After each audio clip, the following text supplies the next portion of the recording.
안녕하십니까. 더놓고 말합시다의 아나운서 함윤호입니다. 잼버리 파행으로 인한 전북 책임론과 스만금 SOC 예산 삭감의 사태, 또 선거 후 열석 붕괴 우려 등 올해 전북 정치권에는 연이어서 악재가 이어지며 그 어느 때보다 힘든 시간을 보냈습니다.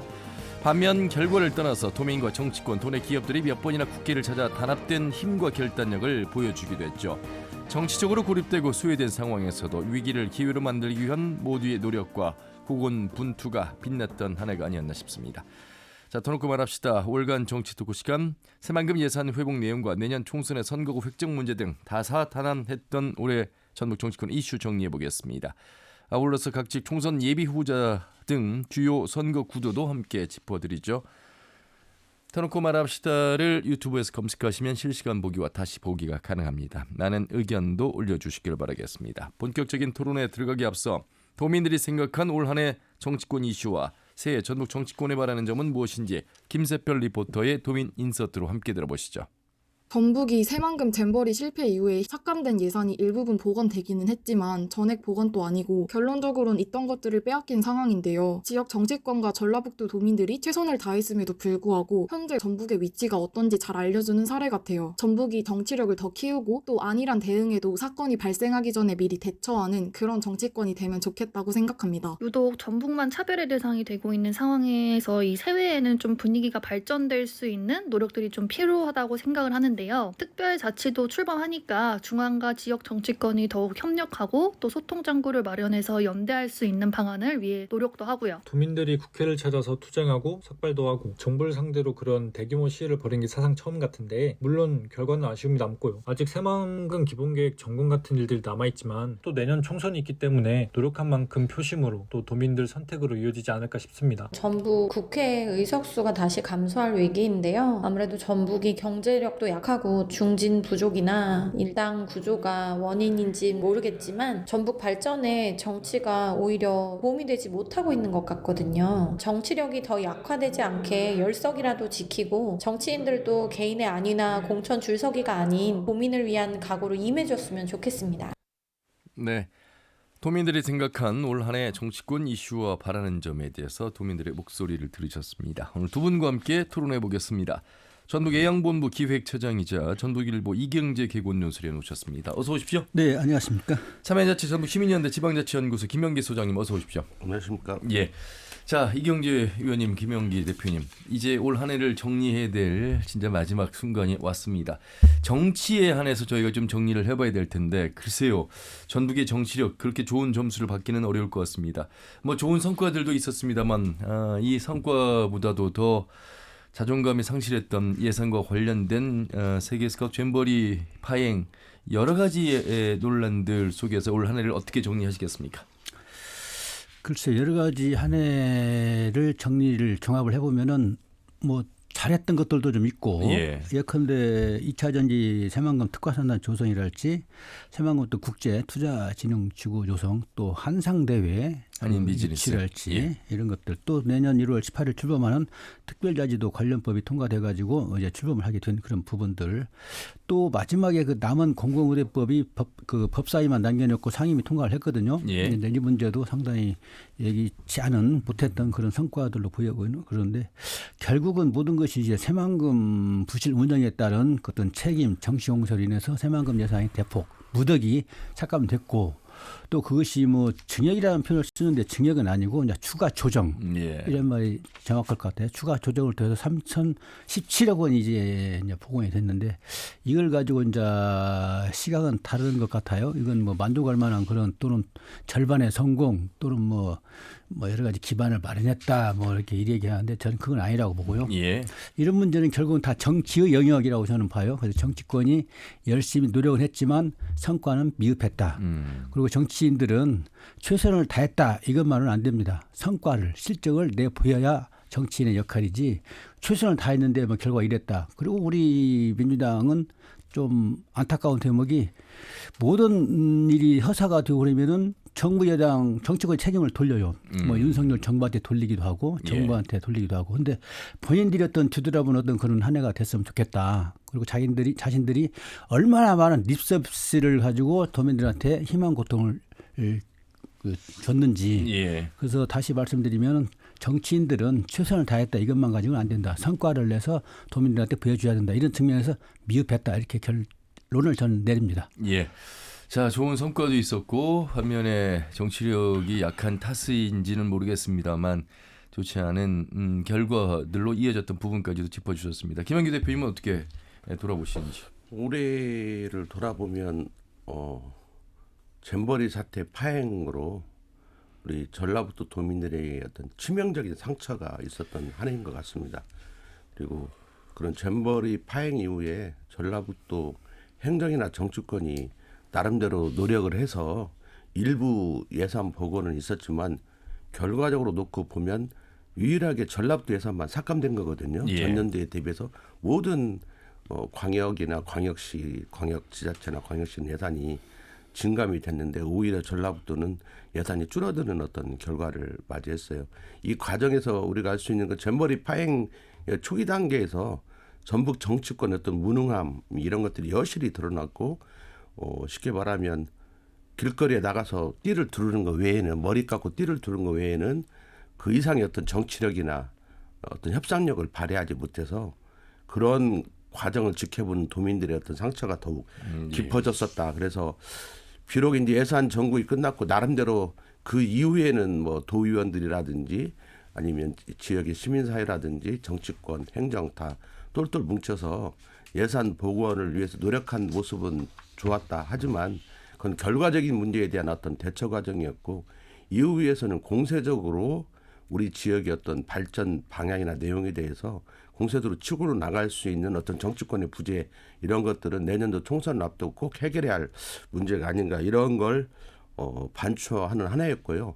특히 우리 전북 경제 전체적으로 지금 어마어마한 침체에 있고 우리 전북은 뚜렷한 어떤 기업들이 아직도 부족하고 다른 광역 지자체에 비해서 자영업자 비중이 월등히 높은 곳인데 예. 현재 지금 자영업자들이 거의 뭐 숨을 쉬지도 못하고 있는 상황에서 폐업이 속출하고 있는데 이런 어떤 민생 문제에 대해서 정치권에서 뭐 민생 떠들기만 했지 실질적인 어떤 자영업자라든지 소상공인들에게 혜택을 줄 수 있는 그런 제도적 장치들은 제대로 마련하지 못했던 거 아닌가 이런 생각들을 해봅니다. 예. 그리고 최근 들어서 지금 지역의 어떤 주요한 산업 기반이 없다 보니까 아까 자영업이 있었지만 또 건설인데 지금 건설 우리 지역에서 어떤 활동하고 있는 건설업체들이 지금 상당히 거의 부도위기에 내몰리고 있는데 예. 그런 것들에 대해서도 좀 뚜렷한 어떤 대안들을 마련하지 못하고 지켜보고만 있는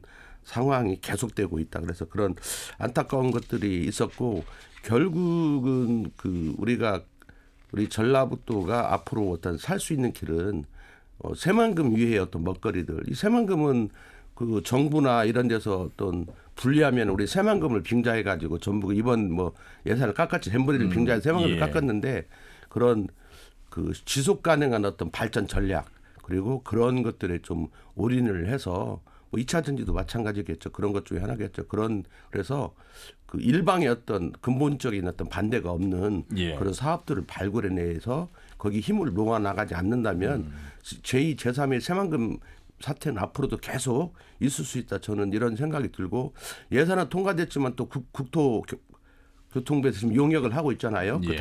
그것이 또 6월 말까지가 있어서 일부 새만금 예산은 그때까지는 집행이 정지되어 있어서 하반기나 돼야 예산이 집행하는 좀 어려움이 있고 또 영역 결과에 따라서는 또 많은 논란이 있을 수 있기 때문에 영역도 빨리 끝내야 하고 용역 내용도 우리 전라북도 입장과 같아야 하기 때문에 그거에 예. 대해서도 노력을 해야 할 것 같습니다. 자, 이경규 의원님 이제 이 10분에 대한 평가가 총선을 통해서 물론 또 다른 이제 후보들도 마찬가지겠습니다만 정치력 이야기 어떤 단순한 잼버리 파행으로 인한 예산 삭감 이 부분만을 얘기하자는 것이 아니고 민주당을 향한 어떤 우리 도민들의 지지가 가장 왕성하고 또 표로 결과를 보여주고 있는 상황에서 이 정치력을 조금 더 현실적으로 적극적으로 목소리를 내는 중앙당의 어떤 최고위원 하나 없고 그 여러 가지의 삼선 의원이 없는 속에서 초재선으로 구성도 되긴 했습니다만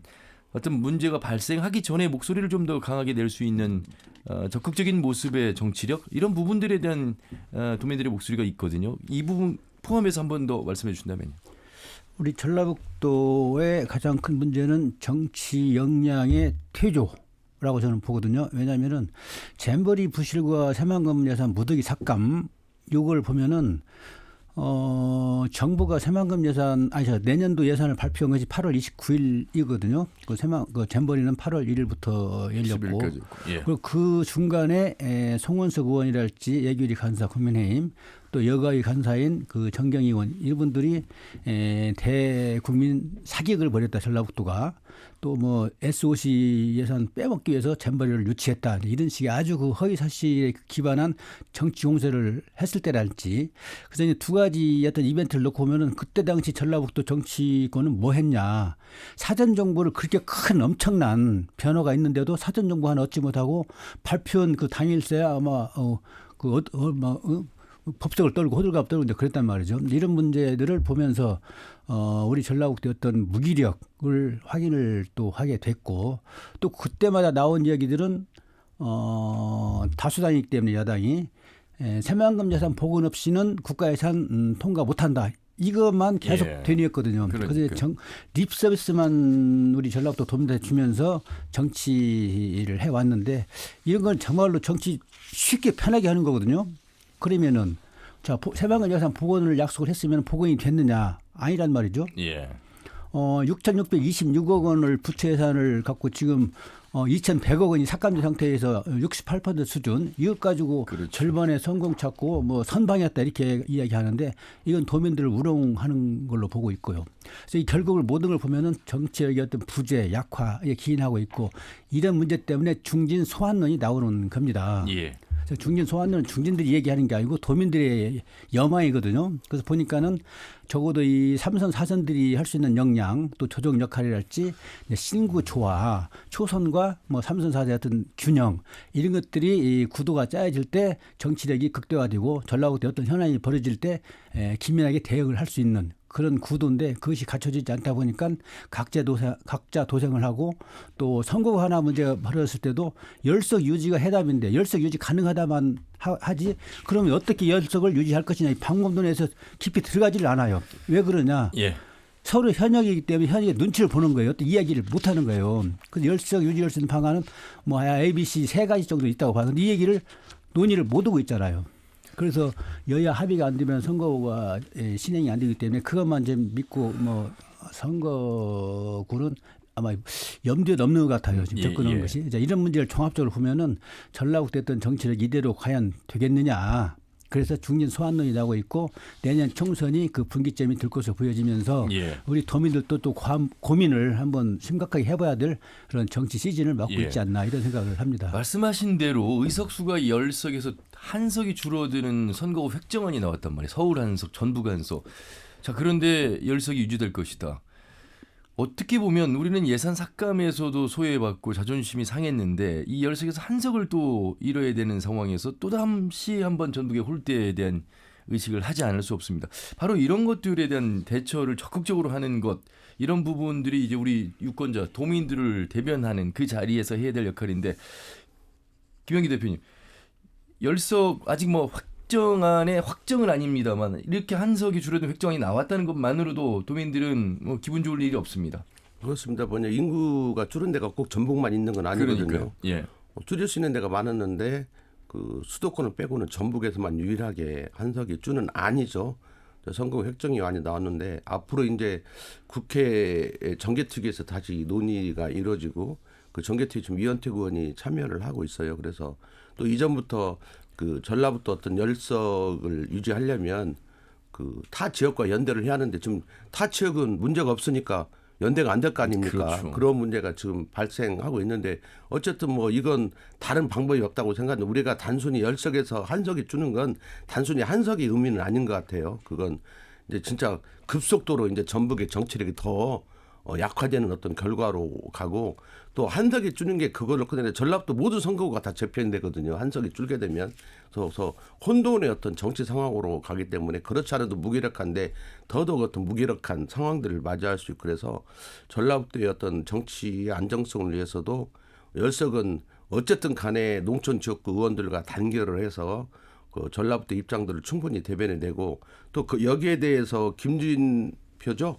네, 김진표 국회의장. 국회의장이 그 특례를 조항을 만들어서도 지역의 의석이 줄어들어서는 안 된다는 입장 표명을 했었잖아요. 예. 그러니까 그런 어떤 취지에 맞게 그게 저는 모든 의원들의 의견이라고 보고 그 취지에 맞게 전라북도도 그 열석을 사수해서 노력을 해야 하고 그렇게 함에도 특례나 이런 걸 하더라도 불구하고 열석이 사수되더라도 지역 어떤 이 변화들이 있잖아요. 예. 그런 지역 변화에 대해서는 그 현역 의원들이 허심탄회하게 자기 기득권만 생각하지 말고 양보할 건 양보해서 빨리 확정된 안을 만들어서 누구나 이렇게 인정할 수 있는 고개를 끄덕거릴 수 있는 어떤 지역 재편 이런 것들을 만들어 가서 그걸 무기로 해서 단합단 힘으로 또 정개특위를 압박하고 결국은 국회 법률이 통과되기 전까지는 예. 얼마든지 힘을 발휘할 수 있으니까 그런 노력의 과정을 통해서 열석이 사수돼야 한다 이렇게 보고 있습니다. 근데 일단은 그 전북을 보면 지금 정치권들을 보면 그 이렇게 간간히 흘러나오는 선거구 조정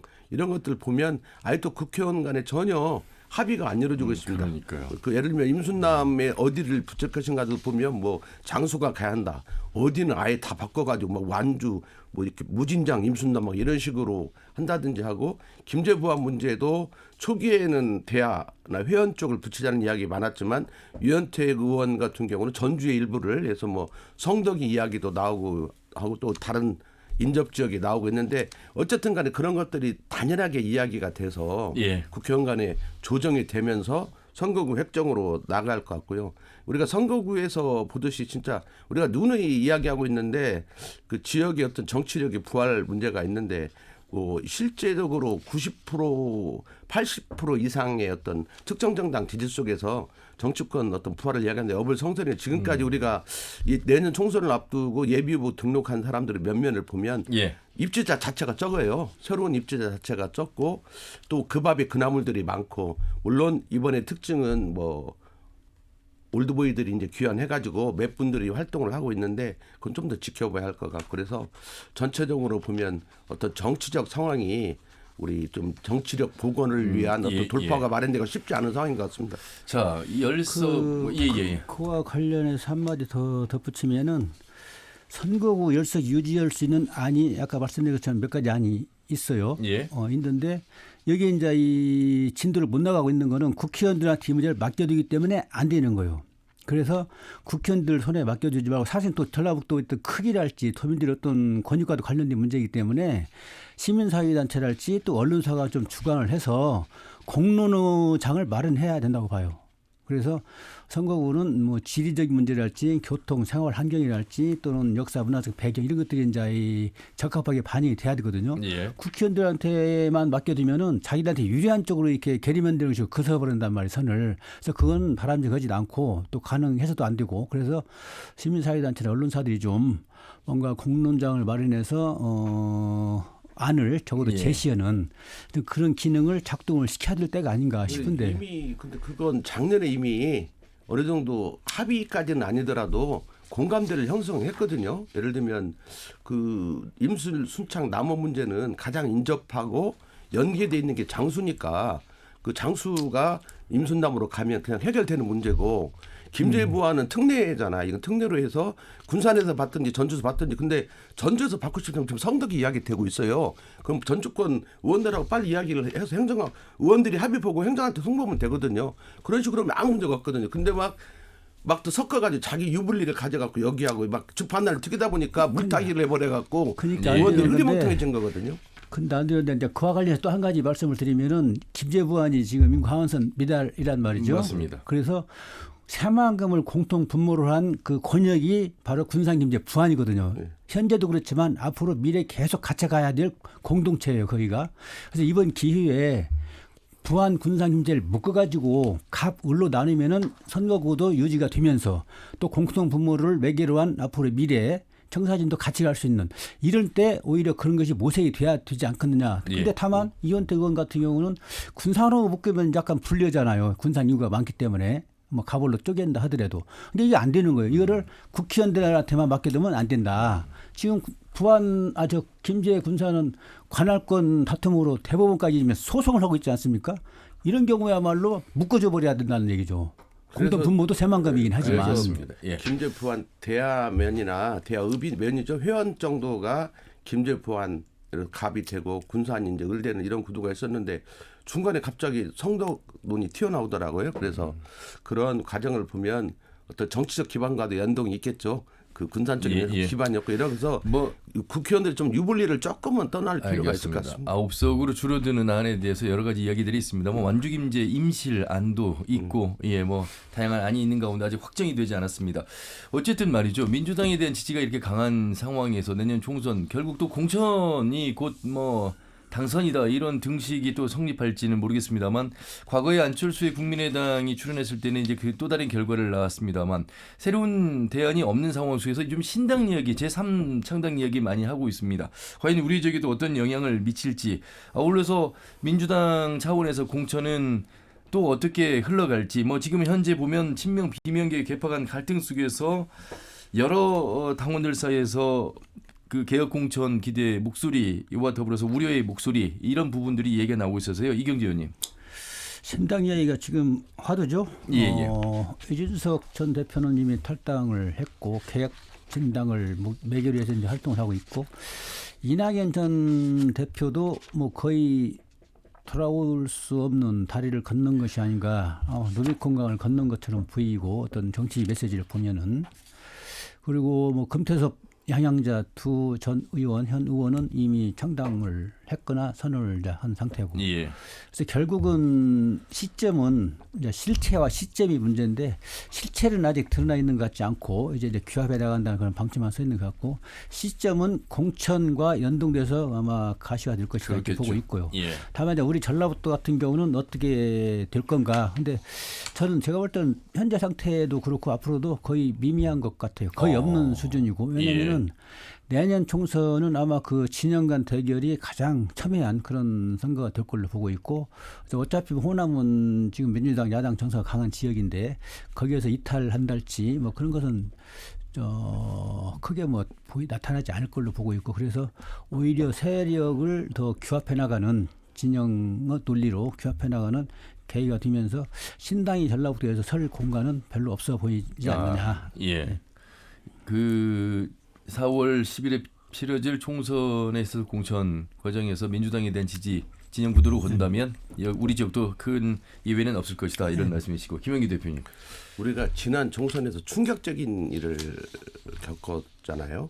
우리가 소수정당이라든지 다양한 어떤 정치 세력의 국회 참여를 위해서 연동형 비례제를 채택을 했는데 위성정당이랑 듣도 못한 괴물 정당들이 만들어져서 말도 많고 탈도 많은 사람들이 거기 총 직결해가지고 배지를 타는 진짜 비극적인 어떤 상황들이 전개가 됐었습니다. 그래서 원치주와는 아주 무관하게 엉뚱하게 정치 파행적 구조를 제도적으로 인정해 주는 것이 됐단 말이죠. 그럼 그 당시에 그 문제점들을 느끼고 이성정당 방지법을 만들어야 한다고 해요. 그 방지법의 법이 아니더라도 권역별 연동형 비례제로 하면 그런 이성정당의 출연이 불가능해지고 그리고 너무 서울 중심이었던 국회의원 수도권 중심의 의석수도 좀 이렇게 배분하는 효과도 있고 당내 민주주의 정치권이었던 민주주의도 그다음에 뿔뿔이 민주주의하고 더 가까이 다가가는 제도로 해서 누구나 여야 할 것 없이 권역별 연동형 비례제를 이야기했는데 막상 선거 시기가 오니까 여야를 할 것 없이 혹시 신당이 만들어지면 또 연동형 비례제라든지 이런 거 하면 그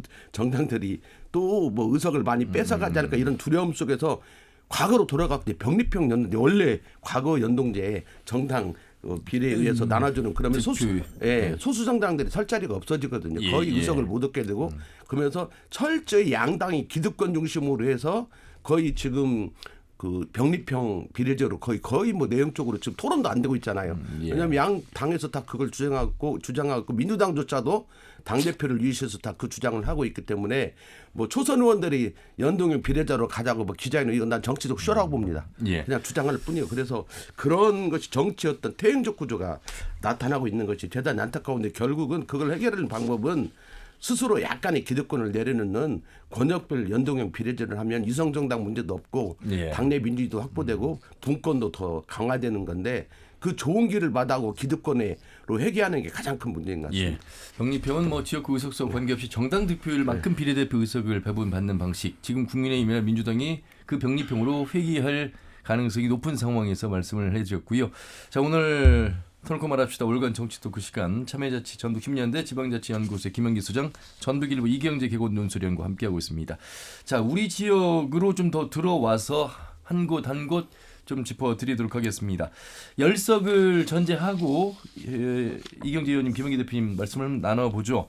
자, 먼저 전주 갑 지역구 현역은 김윤덕 의원이 있는 곳입니다. 자, 선거구도 예비 후보자 현황, 지금까지 현황을 토대로 짚어보겠습니다. 김영기 대표님. 뭐 전주 갑은 일단 김인덕 의원이 이제 3선에 도전을 하고 있고 신한식 그 전 부지사죠. 예, 부지사가 이제 출사표를 던지고 있습니다. 그리고 또 여타 이제 후보들이 존재하고 있는데 결국은 그 또 최근에 그 김인덕 의원이 또 당내 조직 담당 사무부총장이라고 해야죠. 이런 걸 맡고 있어서 그 우리 지역에서는 이재명 체제, 현 이재명 대표 체제 속에서는 상당히 근접에 가 있는 경우이기 때문에 실질적으로 그 큰 변수가 없고 최근에 뭐 이쪽 저쪽 여론조사를 봐도 그 크게 더 새로운 신인들이 더 노력을 많이 해야겠다 이런 느낌들이 그래야 어떤 경쟁 체제가 확립되는 게 아닌가 이런 생각이 들고 다만 변수라고 한다면 우리가 지금 검찰공화국이잖아요. 예. 검찰이 또 수사 문제 그래서 우리 송영길 대표가 구속되어 있는데 거기과 또 뭐 설왕설래가 있기 때문에 그런 것들이 이제 하나의 변수가 될 것 같고 그 여타의 내용 속에서는 그 다른 지역보다는 좀 차분한 선거겠는데 근데 선거는 하루가 다른 게 이게 선거잖아요. 그래서 예. 어떠한 국면이 전개될지 모르기 때문에 일단 조금은 더 지켜봐야 하는 상황 같습니다. 예. 자, 12월 12일 예비 후보가 등록이 시작이 된 상황에서 한 사람 제가 빼먹었는데요. 예. 그 방수영 민주당 부대변인 같은 경우가 쭉 서울에서 활동을 여기 출신이죠. 예. 서울에서 활동을 하다가 최근에 이제 내려와서 갑에 출사표를 던지고 지금 활동을 시작하고 있습니다. 예. 자, 지금 뭐 예비 후보 등록 기간이기 때문에 아직 뭐 많은 후보들이 더 등록을 할 수 있습니다. 하지만 쉽게 예비 후보에 등록하기가 녹록한 곳은 아닌 전주 갑 속에서 상황을 살펴봤고요. 전주을 보도록 하겠습니다. 사실 지난 재선거가 있었던 곳이고 진보당 강성희 의원 유일한 진보당 전국에서 한석 있는 곳이 바로 전주을입니다. 여기에는 또 정운천 또 국민의힘의 비례인 재선의 국회의원이 출사표, 또 현역인 더불어민주당 비례인 양경숙 의원, 그 이외에도 이덕춘, 최영재, 뭐 여러 고종윤 여러 예비 후보들이 아주 혼재한 일종의 뭐 화약고 선거구 이렇게 표현을 하고 있습니다. 이경재 의원님. 전라북도 10개 선거구 중에서 가장 화려하고 핫한 지역이 전주을이죠. 예. 하지만 또 어떻게 보면은 가장 싱겁게 끝날 수도 있는 선거구가 지금 을 선거구인 것 같은데 현재로서는 뭐 단정을 할 수 없는 그런 전망입니다. 말씀드린 것처럼 현역 3명이 지금 출사표를 던지고 활동을 하고 있는 상황이고요. 강성희, 양경숙, 정운천, 뭐 민주당, 그 진보당, 민주당, 국민의힘 다 지금 혼재되어 있는 상황이고요. 예. 아까 말씀하신 것처럼 신인이랄지 후발주자들은 이름을 저는 좀 불러드리고 싶어요. 왜냐하면 낯을 날릴 기회가 거의 없었기 때문에. 그렇습니다.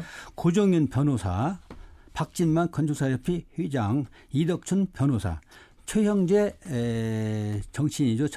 전주을에서 출마를 했던 그런 정치인이고 성치도 또 민주당 그런 예비 후보들이 이제 이름을 올리고 하고 있는데 이제 문제는 여기가 관건이 이상직 의원이 낙마하면서 사고 지역구가 된 거죠. 그래서 당헌 당규 보면은 사고 지역구는 전략 공천을 할 수 있도록 돼 있는 겁니다. 그래서 전략 공천설이 나오고 있는데 최근에는 이성윤 전 중앙지검장 현재는 법무연수원 연구위원 오로지 좌천당에 가고 있는데 이분이 이 전략 공천 대상으로 오지 않느냐. 최근에 9일 날 출판 기념일 전직 교대에서 예정을 한다는 기사가 나가면서 이제 더 관심이 높아지고 있는데 저도 이제 서울 쪽에 알아보니까는 서울에서 출판 기념일을 한번 했고 예. 여기도 하고 또 대구 부산에서도 출판 기념일 예정이 돼 있다고 그럽니다. 그래서 이걸 꼭 전주 교대에 선다고 그래가지고 그 전략 공천의 대상자 이렇게 예고하는 건 아니다. 이제 그렇게 잡아주긴 하던데 일단 출판 기념일 한 것 자체는 정치적인 지향성이 아주 강하고 출발을 한다고 봐야 되겠죠. 예. 그래서 결국은 전주 을로 가는 게 아니냐 이렇게 나오는 건데 아직 뭐 확정적인 라인이기 때문에 참 사실 조심스럽습니다. 이성윤 그 중앙지검장 같은 경우는 윤석열 현 대통령하고 동기죠. 예, 연수원 동기고 예. 아주 대척점에 있는 그 대립 구도에 있는 그런 분인데 뭐 고수 출신이고 고등학교는 전고에서 뭐 전고 58위, 전고 58위가 가장 그 화려한 법조랄지 언론이랄지 화려한 그런 인맥이 있는 그 58인데 그 58이고 고향은 고창 고수 남초등학교가 예, 고창 예. 남중을 졸업했더라고요. 알겠습니다. 그래서 경희대를 가서 이제 문재인 대통령이 이제 후배를 부르는데 경희대 간 거는 뭐 서울법대랄지 갈 충분한 실력이 있는데도 아마 가정이 어려운 탓인지 그때 장학금을 특별 장학금을 주면서 우수한 인재들을 영입한 그런 알겠습니다. 케이스가 많이 예. 있지 않습니까? 이제 그분이 나왔다고 해서 전략 공천 받는다고 예. 지금 긴장하고 있고 그래서 하얗고 선거가 되지 않을까. 만약에 전략 공천을 했을 때 이제 반응은 그 아까 말씀드린 대여섯 명이 지금까지 갈고 닦아온 지역인데 그분들이 어떤 행동을 보일지 사실 예. 이것이 관심사이고요. 또 이제 다자 구도가 형성이 될 때 다른 경쟁자들은 어떤 흡인력을 갖고 있을지 여러 예. 가지 측면에서 가장 핫한 지역이 전주을 선거구입니다. 역대 총선에서 우리 지역의 지역구 선거 중에서 이렇게 다자구도가 있었던 적이 네.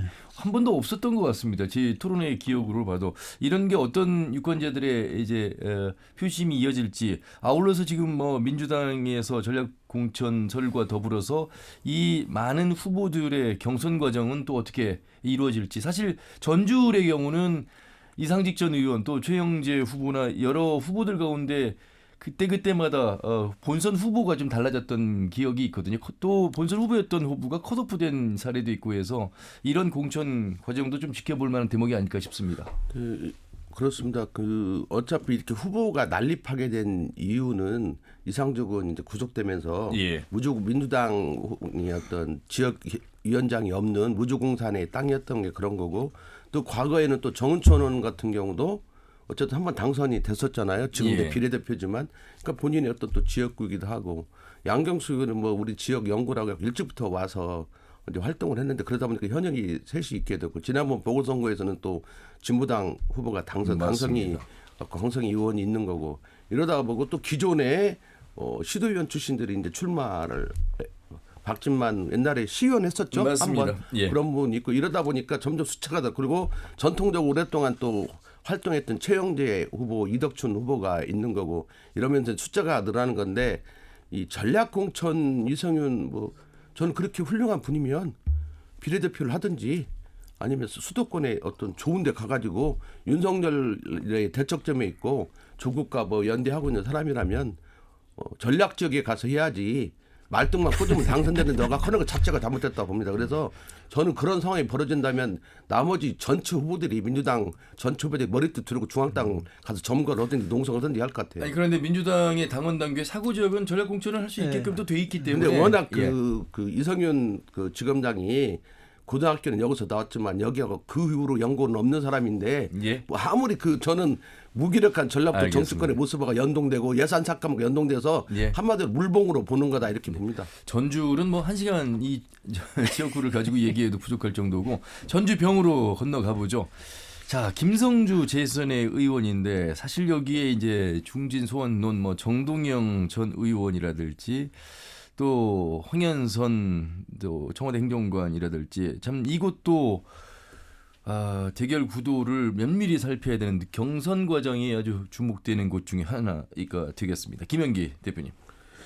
저는 덕진 그러니까 가불 병이라고 해야죠. 예, 병입니다. 병 선거구가 참 우리 이번 선거구에서 군산과 더불어서 가장 핫한 곳이 아닌가 저는 이렇게 전주병을 보고 있습니다. 그래서 여기는 일단 현역 의원으로 김성주 의원이 있고 신인이죠. 정치 신인으로 또 문재인 정부의 조국의 비서실장을 자처하고 있는 선임 행정관 출신의 황현선 씨가 나와 있고 예. 그다음에 그 정동영 올드보이의 어떤 대표 주자 중에 한 분인 정동영 의원이 다시 덕진구에서 화려한 정치적 부활을 꿈꾸며 아직 본격적으로 막 활동을 하는 건 이미 출마를 선언했고 그래서 이런 세 분이 이제 나와서 경쟁을 하는 구도이기 때문에 예비 후보로는 이제 김호성 또 한병옥 후보도 그렇습니다. 있습니다. 정의당이 한병옥, 예, 민주당이 그리고 이제 김호성. 정의당으로는 이제 한병옥 그분이 이번이 처음은 아니죠. 예, 옛날 네. 남은 쪽에서 이제 출신이고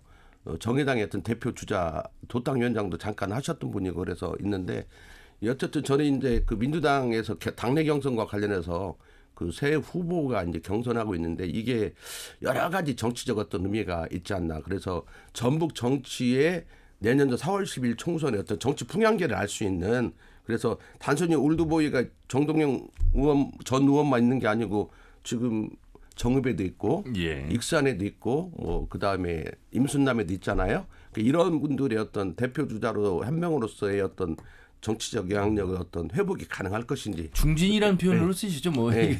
올드보이가 예. 그런가요? 네.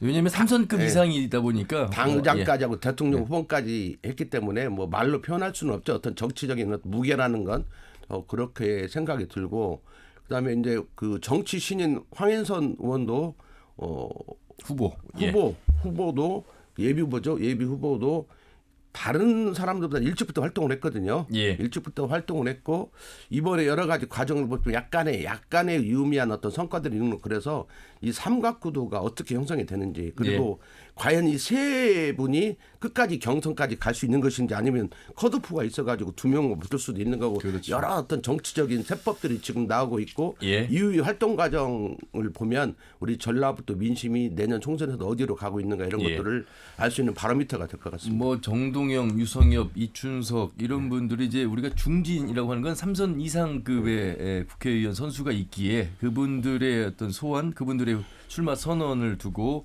뭐 올드보이 또 중진 이렇게 표현을 하고 있다는 말씀드리면서 익산갑 자연스럽게 익산갑으로 가겠습니다. 자, 뭐 현역은 이제 김수웅 의원 초선인데 여기에 이제 경쟁 구도가 여기도 치열합니다. 이경규 의원님. 네. 현역은 김수홍 의원이고요. 여기에 이제 이춘석 금방 이야기한 이춘석 3선 의원 출신이죠. 이미 예비후보 등록하고 있고 뛰고 있고요. 그런데 고상진 전 국회의원 보좌관 출신입니다. 그리고 성기청 역시 국회의원 보좌관 출신이고요. 전구원이 진보당 도당의 아마 직책을 사무총장인가 아마 맡았던 그런 진보당의 후보가 등록을 하고 있고요. 또 울적을 보면은 이제 익산을도 함께 짚어주시죠. 네, 한병도 의원이 지금 현역이고요. 예. 여기에는 뭐 숫자가 좀 적네요. 그 이희성 후보만 예비 후보로 이름을 지금 올리는 상태이고요. 아마 권태용 잘 알려진 분인데 정의당에서 사무총장도 출마를 할지 아직은 예비 후보 등록을 안 한 상태입니다.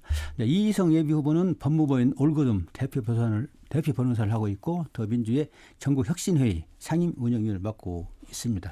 여기도 역시 뭐 정치력에 대한 비판 또는 그 검수 과정이 이제 작동이 될 텐데요. 한명도 의원은 뭐 도당 위원장으로서 활발히 활동을 하고 있기 때문에 이미 대중적 이미지가 형성이 되어 있는 상태고요. 김승우 의원도 뭐 국회의원을 열심히 하긴 하지만은 그 과거에 국회 예산처에서 예산통 했는데 과연 예산통이다운 얼마나 역할을 했는지 이제 그런 것들이 아마 대상이 될 것 같고요. 여러 가지로 놓고 볼 때는 아마 그 기득권을 좀 깨기가 어렵지 않느냐 현재 여론조사를 보면은 그런 측면이 하나 있고요. 또 하나는 또 어떤 반발이랄지 개혁, 쇄신 어떤 대상으로 또 찍힐 어떤 가능성도 있고 현역들이 신이들이 그걸 아마 추동시켜서 나갈 그런 지역구도 아마 익산 지역이 아닌가 이렇게 싶어요. 예.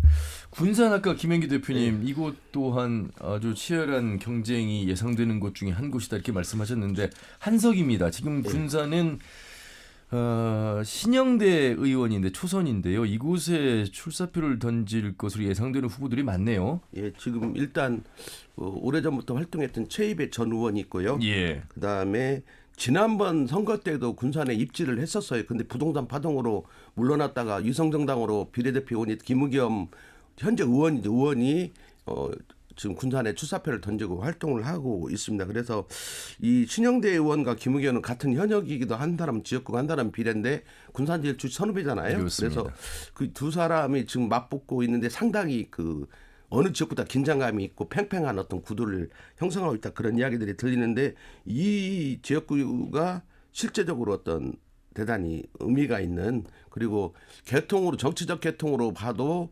실제적으로 보면 어떤 문재인 정부 그다음 노무현 정부부터 시작해서 쭉 활동해온 분들이고 이래서 그 의미 있게 좀 지켜봐야 할 것 같습니다. 그래서 예. 이후에 어떤 포인트가 될 것 같고요. 또 40대 청년 후보인 민주당 전수미 변호사도 그다음에 있고요. 또 다른 분들도 몇 분 지금 이미 예비후보로 등록을 해서 활동을 하고 있는데 예.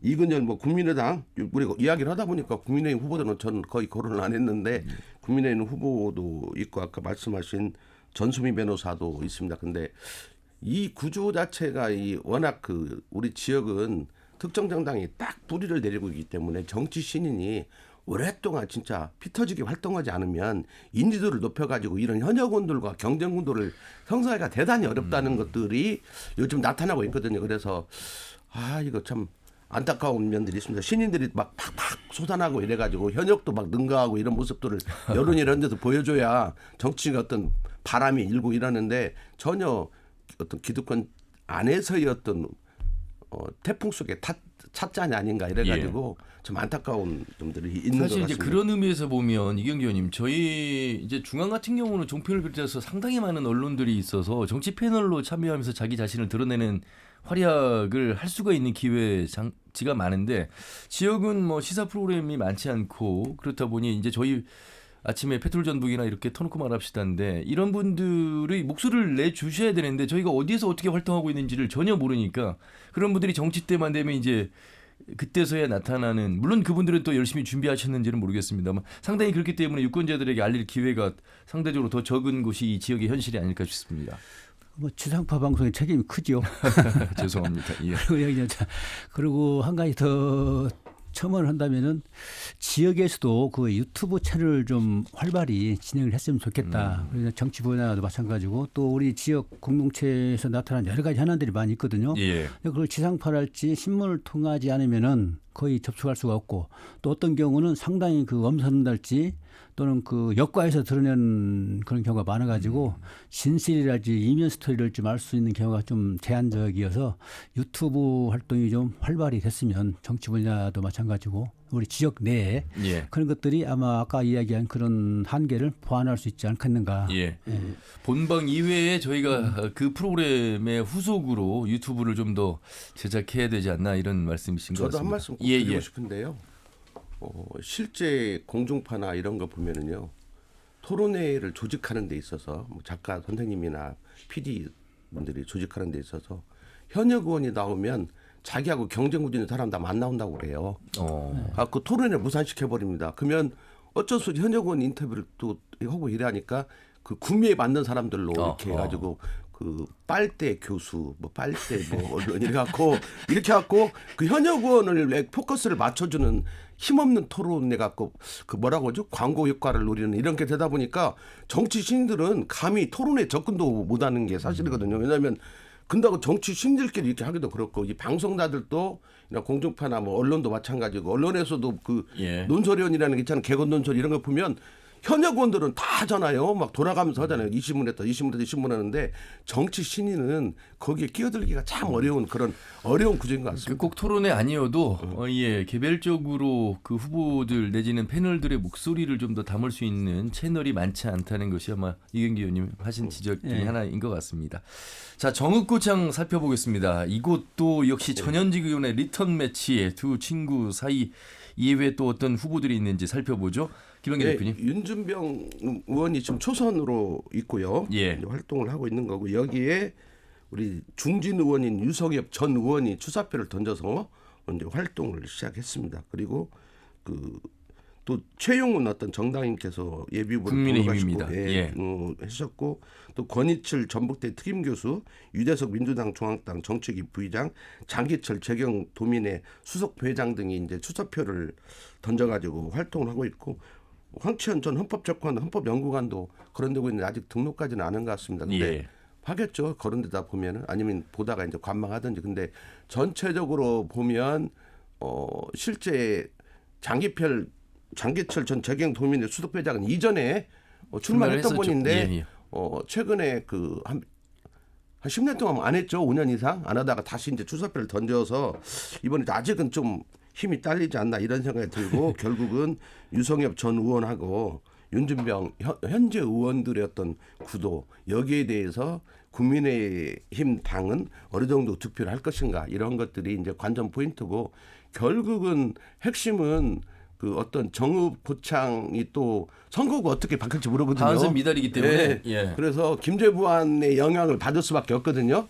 그러면 김재부안이 뭐 고창을 가져가 버릴 수도 있고 이런 거 여러 변수들이 있어서 하지만 현재로 정읍 고창으로 놓고 본다면 그 실제 지지 기반이 약간 다르고 두 사람이 그래서 그리고 지금도 팽팽하고 그래가지고 앞으로 더 4월 10일까지 누가 정치적 이슈를 확보해 나가면서 당내 경선에서 우위를 점하는가 이게 중요할 것 같습니다.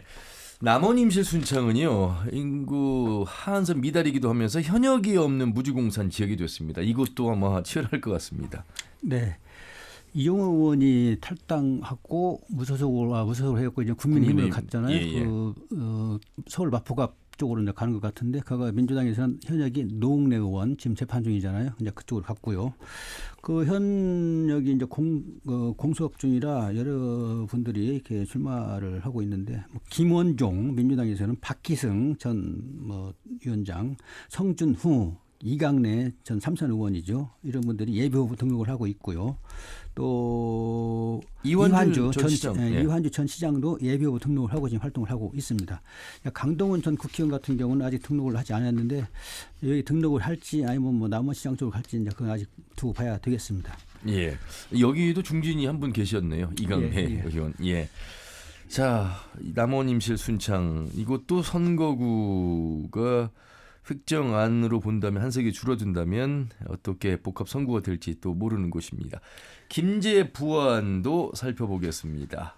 김제부안도 뭐 인구 하한선 미달 지역인데요. 현역은 이원택 의원이 지금 열심히 하고 있고요. 전 김제시장을 했던 박준배 씨가 또 이 출사표를 던졌어요. 그리고 김종훈 씨가 또 무소속으로 지금 예비후보 등록을 했고요. 전 한국노총 공공연맹 위원장입니다. 그래서 이렇게 이제 겨루가 있는데 이승 또 새만금 비전 연구원장, 국힘에서는 나경균 김제부안 당협위원장이 출사표를 던져 있고요. 또 뭐 공식적으로 그 선언을 안 했는데 김춘진 전 의원이죠. 한국동수산식품유통공사 사장도 거론되군요. 나주에 있는데요. 지금 계속 뭐 문자 메시지를 보내는 걸 보니까 의지가 좀 상당히 있는 것 같습니다. 여기도 삼선 의원인데. 자, 삼선 의원 중진들이 생각보다 많이 거론이 되고 또 출사표를 던지고 있는 현실 속에서 김제부안 살펴봤고요. 그 다음에 가장 많은 복합선거구입니다. 완주, 진안, 무주, 장수. 자, 이곳은 안호영 재선 의원이 현역으로 있는 곳인데 살펴보겠습니다. 네. 이쪽은 진안무주 장수가 앞으로 선거구 획정과 관련해서 어떻게 될지 좀 변수가 있는 그런 지역구입니다. 두세원 전 도의원이 활발히 활동을 하고 있고 정석현 의원의 동생이죠. 정혜균 씨가 또 역시 등록을 하고 활동을 있고 또 김정호 씨가 변호사인데요. 여기에 또 활발히 활동을 하고 있고 그래서 안우영 의원의 도전장을 내고 열심히 하고 있는 지역이고 다만 변수는 지역구가 어떻게 선거구가 어떻게 획정이 될지 그것이 또 변수다. 아마 유리 분리 이것이 크게 작동이 되는 지역이 이 지역이 아닌가 싶어요. 저희가 일단 이렇게 10석 제헌제 하에 짚어드렸습니다만 9석으로 줄어들었을 때는 상당히 많은 변수들이 발생합니다. 지금 뭐 정치 신인들 가운데서는 내가 이 지역구 예비후보 등록했습니다만 이 지역구에서 뛰었던 노력들이 결실을 맺지 못하는 그런 허탈한 상황이 될 수도 있는 점에서 참 불안한 속에서 선거운동을 하고 있다. 이런 말씀 속에서 빨리 선거 획정이 돼야 될 텐데 안타까운 그런 사연이었습니다. 10개 지역구를 상대로 말씀을 드렸는데 김영희 대표님 글쎄요, 뭐 이렇게 가면 다행인데 한석 줄어들 수도 있습니다. 여러 가지 우리 유권자들 입장에서는 헷갈릴 수 있는, 혼동이 올 수 있는 부분 꼼꼼히 들여다보지 않고서는 우리 지역구에 어떤 후보가 선거 후보지라고 알기가 쉽지 않은 그런 상황이 연출될 수도 있습니다. 네, 그렇습니다. 그 선거 시기에는 뭐 유권자들도 정치적 관심이 높아져 가니까 눈을 부릅뜨고 지켜봐야 할 것 같고요. 우리가 2023년은 우리가 진짜 다사다난한 어떤 상황들을 그렇죠. 맞이했잖아요. 그 진짜 어떻게 보면 전라북도 역사상 있을 수 없는 일이 벌어졌어요. 또 한편으로는 기업 유치도 좀 잘 돼가는 것 같고, 맞습니다. 특별자치도 통과돼서 무언가 하려고 하는 판에 전벌이 사태로 어려웠는데, 이런 전북의 어려움들을 극복하기 위해서 내년도에는 4월 10일 총선에 진짜 유권자들이 투표도 많이 해야 할 것 같고 관심을 가지고 진짜 전라북도를 제대로 해야 하는데, 저는 꼭 하고 싶은 이야기가 있습니다. 우리 전라북도는 결국은 이번 새만금 예산 파동에서 나타났듯이 정치의 다양성을 어떻게 확보하는가, 이게 가장 중요할 것 같고요. 그래서 저는 여야 조화, 여야의 어떤 아주 특수한 편향적인 걸 빼고는 좀 상식적인 사람들의 여야 어떤 조화가 됐으면 좋겠고, 신구라고 하면 좀 그런가요?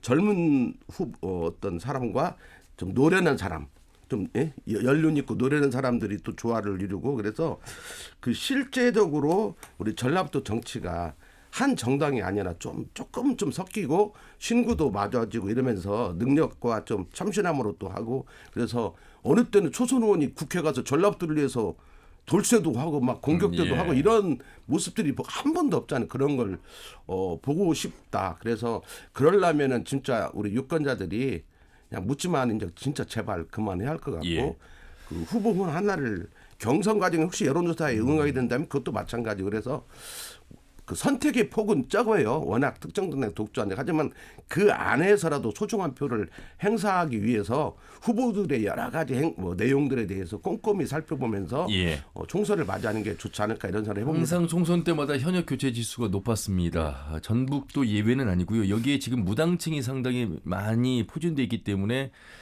그럼에도 불구하고 선택할 수 있는 폭이 좁다는 것이 또 한계이기도 합니다만, 이번 선거는 어떻게 될지요. 이경재 의원님. 내년은 총선을 해야죠. 4월 10일 날 총선이 있는데, 총선은 여러 가지 기능이 있지만 저는 제일 기능은 검증하고 심판하는 것이다. 이게 가장 큰 기능이다. 그럴 때 유권자들은 주인으로서 행사하지, 그 시절이 끝나면은 노예로 전락하는 것이 유권자다. 그래서 똑바로 검증하고 심판했으면 좋겠고요. 그 기준은 전라북도가 지금 처해 있는 상황을 보면 너무나 그 크기가 작아요. 새만금 SOC 무더기 삭감이랄지, 또 KCC 부산연고지 이전이랄지, 잼버리 사태에 대한 책임을 또 전라북도에 씌우고 정치 공세를 벌인 문제랄지, 또 선거구 획정안 내놓은 거 보면은 또 9석 이런 것들이랄지, 너무나 어떤 대외적인 어떤 존재감이 없는, 또 정치권을 너무나 무기력하게 대응하고 있는 이 현실을 지금 경험하고 있는데, 이 모든 것들을 감안해서 검증하고 심판하고, 그리고 또 정치력을 강화할 수 있는 그런 방향으로 했으면 좋겠고요. 아까 이제 말씀하신 것처럼 전라북도가 파일을 크게 하기 위해서는 경쟁 구도 시스템을 갖춰야 된다. 그 여야가 좀 적어도 균형까지는 아니지만, 예컨대 전라북도 10석 중에서 2석만 국민의힘이 있다고 한다면 저렇게 무더기로 삭감할 수 있겠느냐. 전라북도가 충청도라고 한다면은 잼버리가 충청도 열렸다고 한다면은 저렇게 무자백의 정치 공세를 하면서 허위 사실로 이렇게 깎아내리겠느냐.